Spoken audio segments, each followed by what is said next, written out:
Back at you.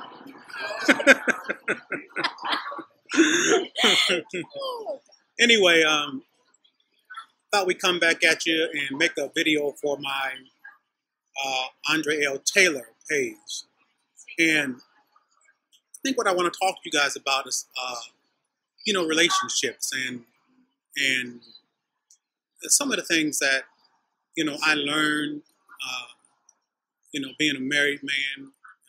I said what I realized in my relationship is that sometimes I'm not going to like my wife. And sometimes she's not going to like me. But what I learned is that it has nothing to do with us loving one another. And what I mean by that is that, you know, when you could just be real, when you can allow each other just to be real and have your days, you know, which is just real in life, you don't feel the pressure of thinking like somehow everything is going to go to shambles because you don't like that person at that particular time. You know, I've learned to not get so emotional, and I might get mad or whatever, but I just don't carry it with me. You know, I don't carry it. You don't carry it? No, I don't carry it. What you call it? It's You been a week ago I learned, no. What you do with it?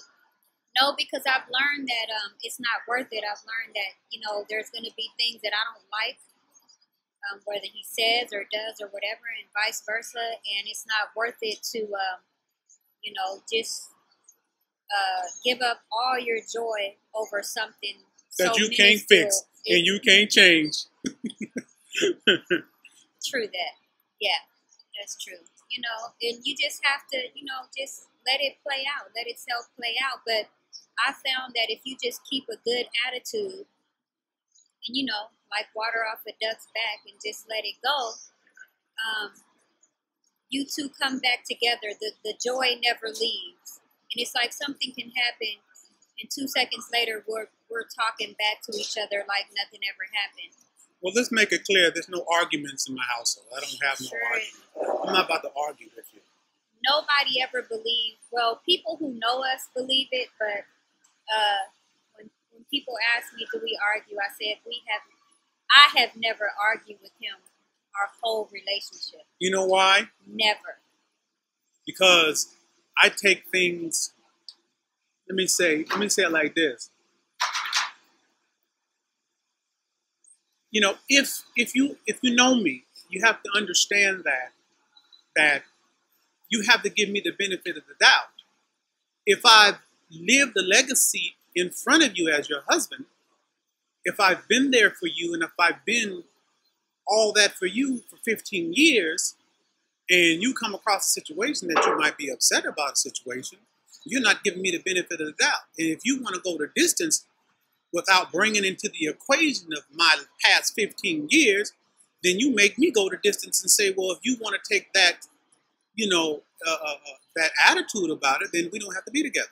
Right, because I might give my opinion, but I don't take it as far as to say that I'm so right and you're wrong. I just, like I said, I let it play out, and he's man enough that if I am right or finds out I'm right, he's man enough to say, well, baby, you were right about that, or whatnot. You're right. You know, he will do that, but that's rare. But he will do that. Are you serious? I'm saying it's rare that he's wrong. Is what I'm saying. I've got a whole bunch of women out here that have just turned you off. Well, it's true. Yeah. It's true. But like I said, if I am right, you know, because like I said, there's not too much that I have to give my opinion or be boisterous about saying whether he's right or wrong, you know. And when it does come about, and if he is wrong about something, it could be the weather, you know. I mean, and he'll say, "Oh, baby, you were right." It's not like he has to prove himself. We just don't want to reduce myself. We don't want to reduce our relationship down to the petty. That's all. Basically. Exactly. My dad used to say this to me when I was growing up. He was like, "Andre, always remember, you got to let him win one. You gotta let him win one."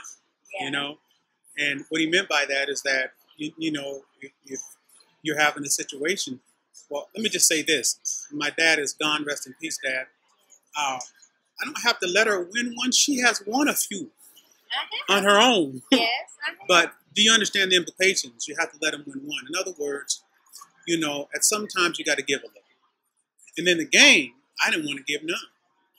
I think about it now, and I think about how I was back then, you know, younger, and I wonder how in the world I exhibit so much energy to be worrying about every single little thing. I feel sorry for those girls. Poor babies. They said they feel sorry for He you. said over the years, he doesn't know how he got so patient. And I'd be like, dang, this is patience. I hate to be back here. Golly. Well, I've just, you know, as you grow a little older and wiser, I guess they say you choose, you know, you pick your battles. So there's just a lot of things that's just not worth my energy anymore, you know, for me to even get involved in. Plus, I'm giving her the benefit of the 15 plus years. See, that plays a major part. You have to give somebody the benefit of what they've lived before you. That's true. You know, and once you give that person the benefit, then you understand that they couldn't possibly mean what they just said. I know it because sometimes I'll be like, if I do something and he'll check me about it and he'll leave it alone, or I'll be like, it makes me think even more. I'll be like, I better get up on it. Because his patience is, look, I've told you we've been together. You already know.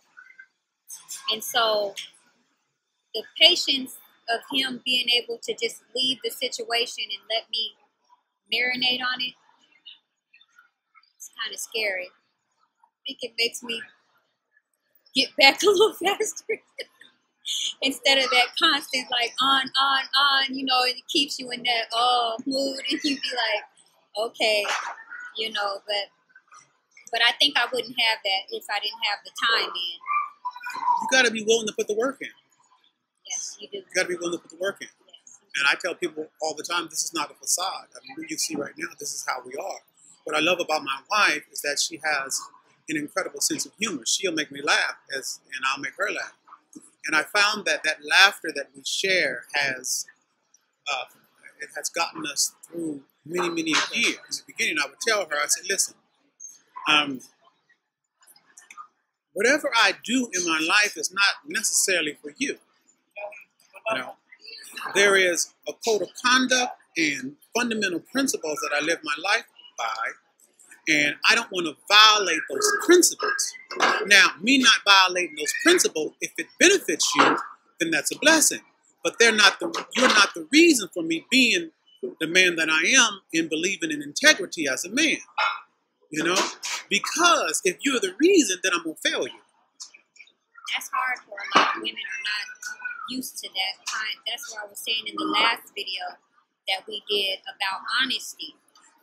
You know, and somebody being so honest to say, look, I didn't do this because of you. You know, I did this because it's the right thing. Or it could have been for himself or somebody else, but I just so happen to benefit from it. Exactly. It's for principle. A matter of principle. So yeah. Yeah, go ahead, man. No, I was just saying that's a hard thing for women to swallow is that honesty. Well, I think women want to feel like they have some power. Yeah. In causing a man to do something. Being the reason. Yeah, but I'm going to tell you something, women. If you don't get your man or allow him to be connected to something bigger than you, he's going to fail you.